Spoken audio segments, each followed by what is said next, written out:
This is the Paracave Podcast, proudly brought to you by major sponsor Parramatta Leagues Club, home of the Eels, and also home of Jack's Pale Ale.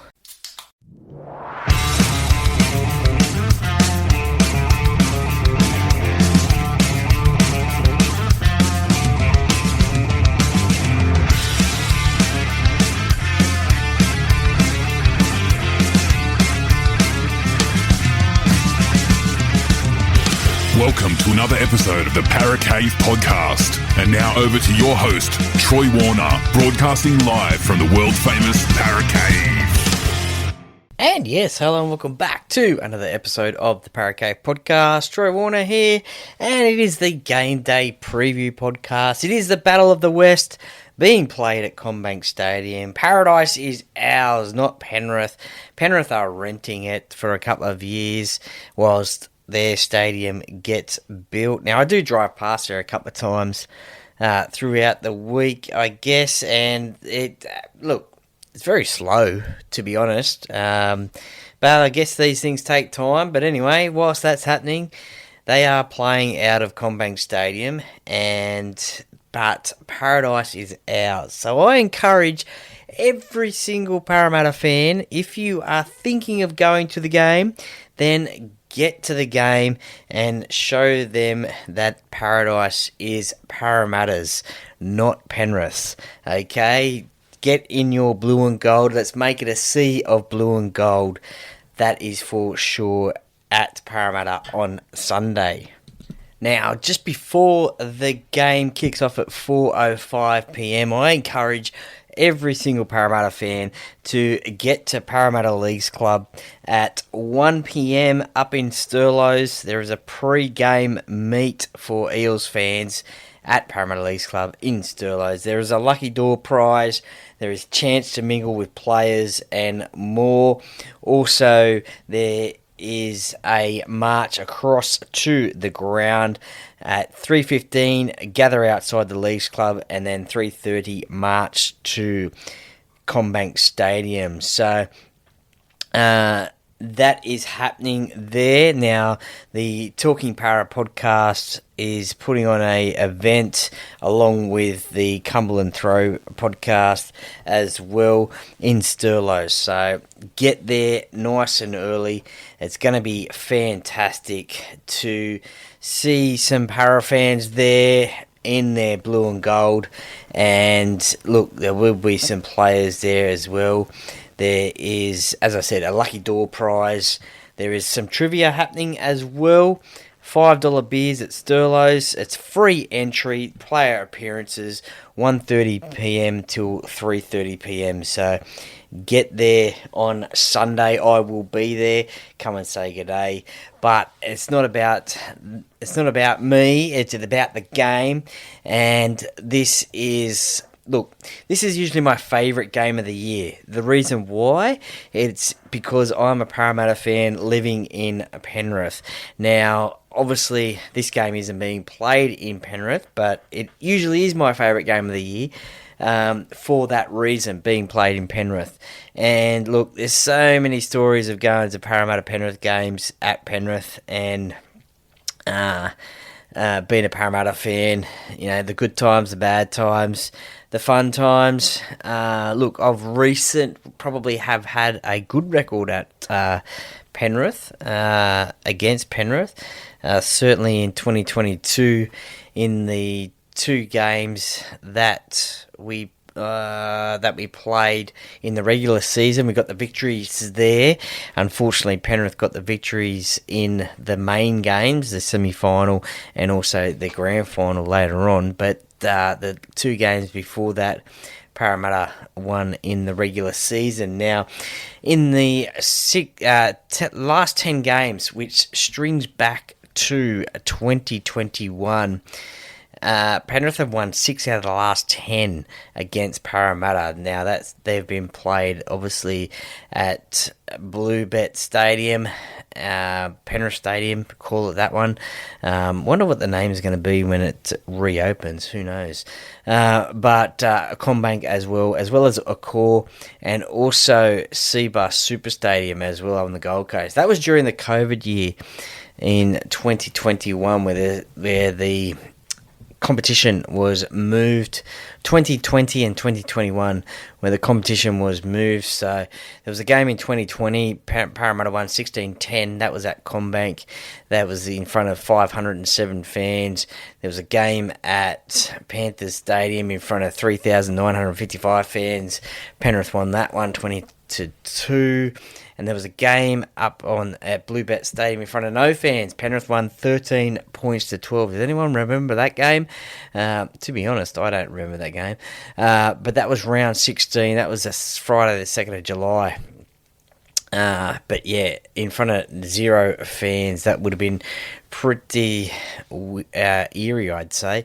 But yeah, look, 6 out of the last 10. So Penrith probably have a little bit of a advantage there, but look, these rivalry games can bring out the best of both teams, no matter the position on the ladder. Now, these two sides, they find themselves in, well, Parramatta is in 15th spot and the Panthers are in 17th spot. Now, don't worry about the positions on the ladder, because each time these two sides play, it is a big deal. So both sides want to get the victory over their neighbours. So look, if we go through a few stats now between these two sides, the Eels entered the competition in 1947, but Penrith was 1967, so 20 years later. There has been 111 games being played between these two sides. Parramatta hold the advantage, 62-48. But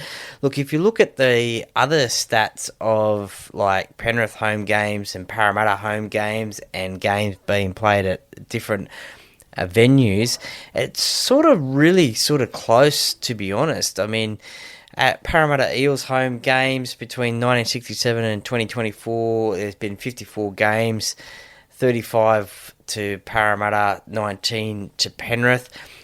This one's a really interesting one. This one, Penrith Panthers home games, 1967 to 2024. Parramatta have won 27, Penrith have won 29. So that one's an interesting one there. Played at Cumberland Oval. Look, Parramatta dominated there. Belmore Sports Ground, Parramatta won there. Played at Bluebet Stadium. That one's an interesting one now too. Now, you remember I said it was so close there, 27 to 29, 57 games. Well, this one, there is 54 games being played at Bluebet Stadium. Parramatta have won 26, Penrith 27, so that one's a close one there. Played at Pertec Stadium. The old Pertec Stadium, 1986 to 2016, Parramatta 13, Penrith 11. Accor Stadium, well, we don't like to talk about that one because of 2022, the grand final, but there's only been 4 games, 2 each there. And at Commbank Stadium, where this game will be played on Sunday, there has been 5 matches being played there since its inception in 2019. Parramatta have won 3, Penrith have won 2. Penrith were actually the first side to beat Parramatta at their new home in May of 2023. That was round 11. They won 16 points to 10, which they were the first side to beat Parramatta at their new home. And they were the last team, or Penrith have won the last game between these two sides at Commbank, 36 points to 34. In between there, Parramatta have won those other 3 games. One of them was a 17 points to 16 win over the Panthers, so a very close one there. I think that was a Clint Gutherson field goal. No, it was Mitchell Moses field goal. How could I forget that one? That one was a cracker of a game, that one. That was a Nathan Cleary kicked a 2-point field goal to get to 16 all. I think the Panthers were, I think it was 16-14, and then Nathan Cleary stepped up, and I think it was off a penalty. They took the tap, passed it back to Nathan, who was over the 40-metre line, and he's kicked a field goal to get it to 16 all. I think it went to golden point, and then Mitchell Moses has kicked the winning field goal. Now, those two are obviously State of Origin halves. They in game one there, so they were teammates on that night, but now they are going to be opposition players, the chief playmakers for their opposing side. So obviously Mitchell Moses for Parramatta and Nathan Cleary for Penrith. Now, before we get into Sunday's game, if we look at as I like to always do, thanks to Rugby League Project, so they have all your rugby league information. It's my Bible, probably plenty of other people's Bible as well. You can look up there, you can get all players' information, teams' information there. They do a great job there, so shout out to the guys and girls who do stuff at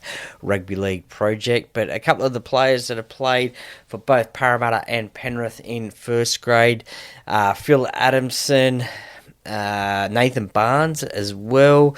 Obviously, just recently, Wonga Blake, Regan Campbell-Gillard as well. Bryce Cartwright, who is currently playing New South Wales Cup for Parramatta. Paul Nobby Clark, who I've had on the podcast before, won a premiership with the Panthers. Brad Drew played in the 2001 Grand Final, also had him on the podcast. Paul Dunn as well, won a premiership with Penrith. Gary Freeman, Joe Nallavau, Jeff Gerard as well. Neville Glover, Matty Goodwin. Now, Matty Goodwin, he was probably one of my early favourite, I guess you could say, Parramatta players, definitely. But I used to also watch him growing up play for Penrith as well. I used to love the way he ran. He had used to be, I think, white tape around his head, and probably one of the original sort of off the back fence players. Used to love the way he played. Michael Gordon, who I've had on the podcast before as well. Chris Hicks, Lee Hopkins, Craig Izzard, Michael Jennings as well, Kevin Kingston, Peter Langmack, Paul's brother, Andrew Leeds, nicknamed Jumper, I believe, David Lydiard, champion fella he is, Glenn Lydiard, his brother, who I think works at the club now in an Indigenous space, Ron Lynch, Sua Matangi. Look, there's some champion names here, and it brings back memories with reading these names. Obviously, Bob O'Reilly, premiership winner with Parramatta, legend of the game. Just brings back so many good memories of some of these players that have played for both clubs, and you go back to remembering when they did play for each club. Will Smith, Craig Stapleton, Paul Taylor, premiership winner with Parramatta, played against Parramatta once in his career for Penrith. Who else we got? Look, the list just goes on and on and on. But look up Rugby League Project and you'll see David Woods as well. So if anyone's got any connection or knows where David Woods is, former Parramatta and Penrith player, who was unfortunately a lot injury prone during his career. If anyone knows where he is or has got any connection, please reach out to him. I'd love to talk to him on the podcast. I've had a few requests for him for me to interview him. I'd love to hear his rugby league story. So if anyone has got any connection with David Woods, please reach out to him, and then hopefully reach out to me and we can get something sorted and get him on the podcast. Now, look, there's a plethora of favourite games play between these two sides. Obviously, those recent ones, one of my favourites was the 2022 game at Bluebet Stadium. Parramatta won 22 points to 20. Ryan Madison scored a try. Dylan Brown, Clint Gutherson, Mitchell Moses 3 from 4. That was one of my favourite games, getting the victory there. Look, I'm not going to go through a lot of these ones. 2001, Parramatta and Penrith, 40 points to 4. That was played at Stadium Australia in front of 54,833 people. That was, I think, the third double header they might have had at Stadium Australia back in the day. I also remember going to, 2000 semi-final at the football stadium. Parramatta won 28 points to 10. I think that was the week before the prelim final against the Broncos. I remember going to that game. That was a cracker of a game, that one. And yeah, there's a whole lot of games here. Now, one game that does stand out, and I'm going to do some more research on this one as well, I think, because it's very interesting. It was actually the Super League War, and it was 1996. So, as you remember, the Super League came around in 1995, came around in 1995. There was all court cases going on, blah, blah, blah, blah, blah. 1996, round 1, the Optus Cup. So the year before the actual Super League competition. Parramatta and Penrith at Parramatta Stadium. Parramatta got the points. They were declared the winner because Penrith forfeited that game. Now, I didn't actually remember that, to be honest, but I'm going to go back and have a look at that and see if I can find out any more information about that one, because that is probably one of the only times. I think that round 1 in 1996, all of the teams that signed with Super League forfeited their games in round number 1, but we probably will never see that again, to be honest, something like that. Another game that stands out for me was round number 19, 2011. Penrith won 23 points to 22. Now, the reason that stands out for me is it was not only Nathan Highmarsh's 300th game in the NRL, but also it was my Bucks night that night. So I was devastated for Hindy losing that game. Controversial end too, by the way. I do not know how Parramatta got robbed of that game, but I don't know. Alan Shortall, who I had on the podcast just recently, he couldn't remember what the ruling was at the end of the game there. I'm pretty sure Luke Burt fielded a kick and he thought it was just a play on, I think it was. But then it was deemed to be... I think it was charged down, I thought. But they ruled that it wasn't played at. So it was ruled a handover to Penrith. And then Lachlan Coote, he scored a try to get into Golden Point. Couldn't believe it. I think it was like on the last play of the game or something like that. Luke Welsh kicked the field goal. I was devastated that night for Hindy. I think I was actually crying as well. I was devastated that night for Hindy. But anyway, that's enough about the past. Look, I've already been rambling on for a while here. Let's get into this game on Sunday, the 1st of June. 4:05 p.m. at Commbank Stadium. The Panthers take on the Eels, 17th versus 15th. The Panthers go in as favourites. Now, as it stands, The Origin players are backing up as it stands when I record this on a Friday night. So for the Panthers, we'll go through their side. Dylan Edwards, Tom Jenkins, Isaac Tungo, Casey McLean, Brian To'o. Blaze Talangi plays against his former club, which will be interesting to see what sort of reception Blaze gets from the Parramatta crowd. Nathan Cleary is the captain. Moses Leota into the forward pack now. Moses Leota, Mitch Kenny, Lindsay Smith, Scott Sorensen, Liam Martin, Isaiah Yeo. On the bench, Luke Summerton, Matt Eisenhuth, Luron Patea, Harrison Hassett, who made his debut last week, scored a try as well.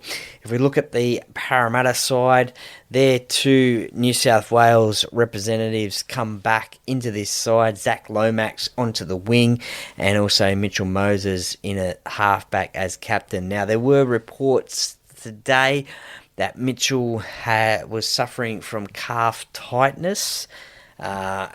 Somebody did see him on the coverage.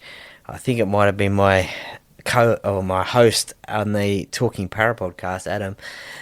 Shout out to Adam Martin on the Talking Para podcast.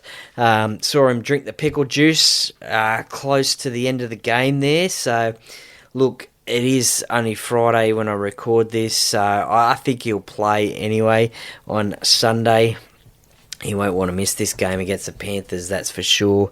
Two sides desperate to get a win anyway as well, so they will want him to play.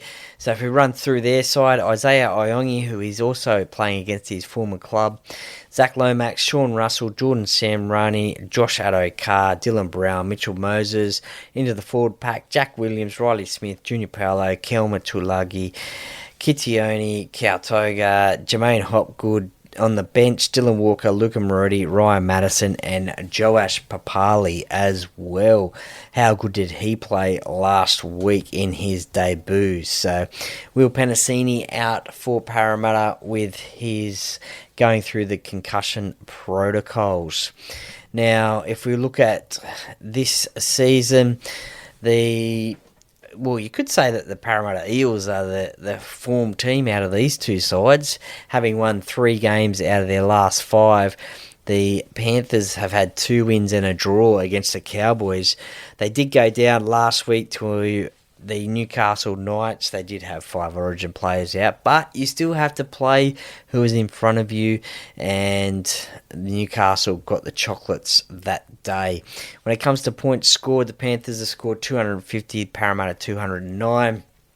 Points conceded is relatively the same. Penrith 271, Parramatta 288, so 17 points difference there. Completion rates are the same, 78%. So, look, their average points conceded, 24 for Penrith, 26 for Parramatta. Average points scored, 22 for Penrith and 19 for Parramatta. Wins at this venue, the Panthers have played there 29 times, 13 wins, 45%. Parramatta 279 times for 172 victories, 62% win ratio there. Look, this game, how is it going to be won? Look, I think all eyes will be on Mitchell Moses and Nathan Cleary as to who gets the dominant one in here. Look, I think the halves of Parramatta, Dylan Brown and Mitchell Moses, are a better halves combination than Nathan Cleary and Blaze Talangi. Not saying that Nathan Cleary is a dud player at all, because he's one of the greatest players to play the game of rugby league, but just Blaze as well. He hasn't played that many games at 5'8" for Penrith this season. Now, he is a quality player, quality young player. Just, I think Dylan Brown has that experience against him.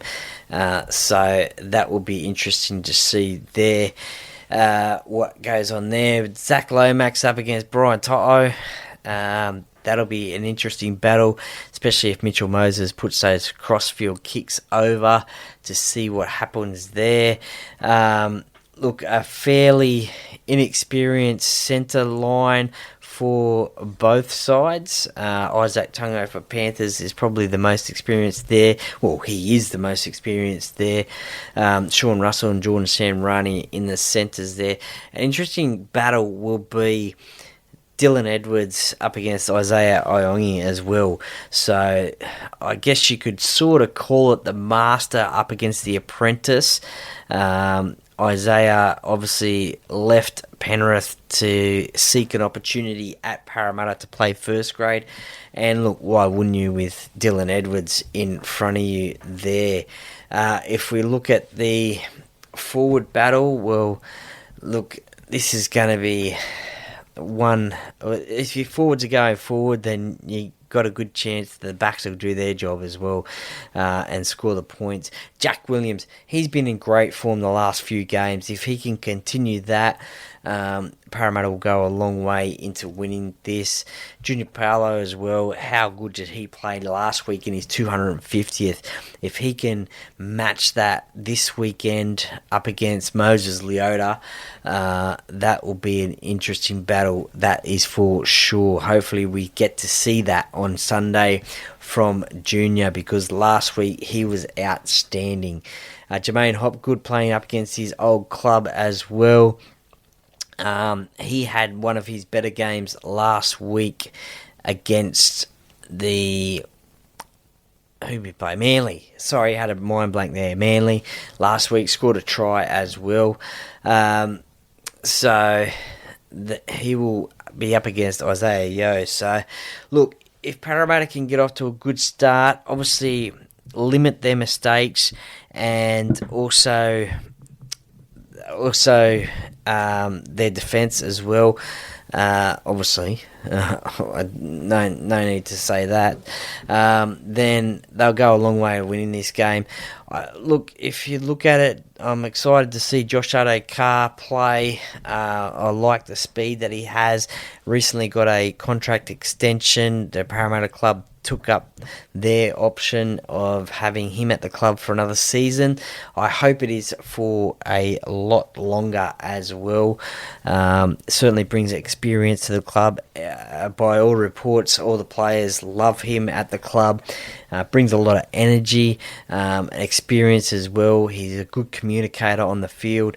So I hope he is around for a lot longer as well.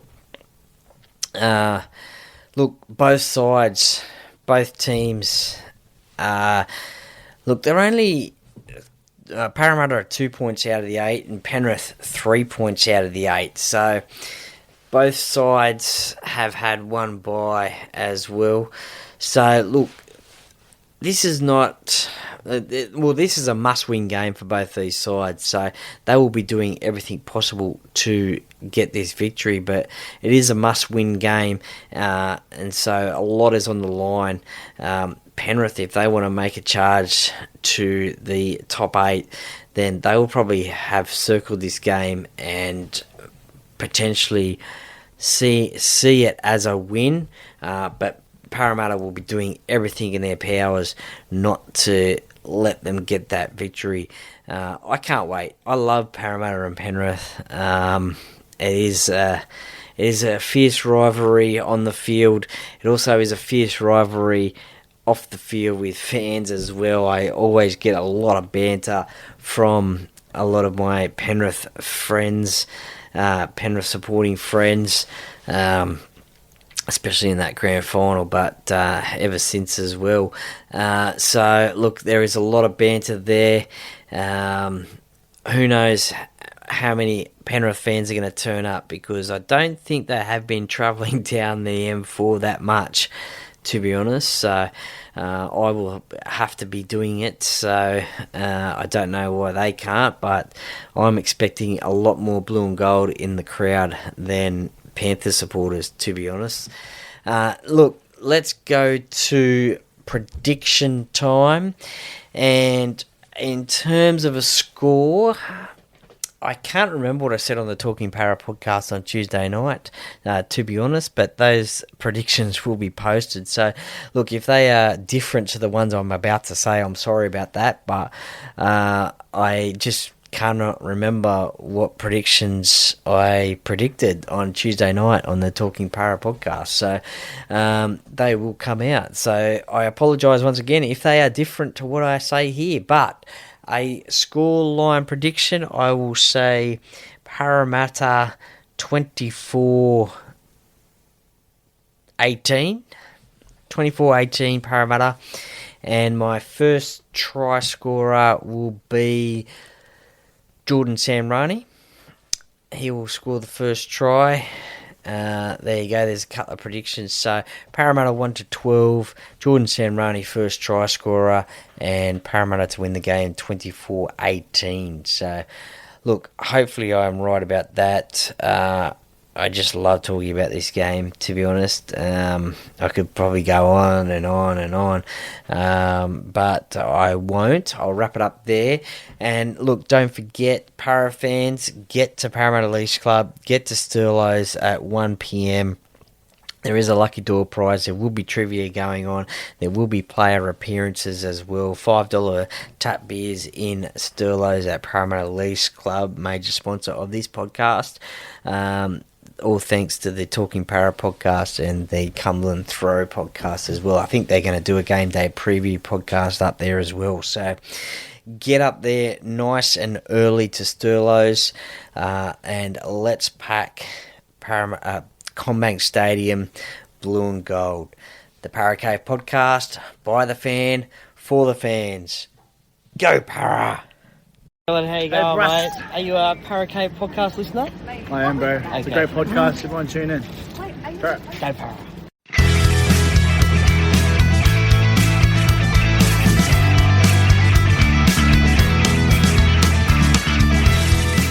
Thank you for listening to another episode of the Para Cave podcast. See you next time.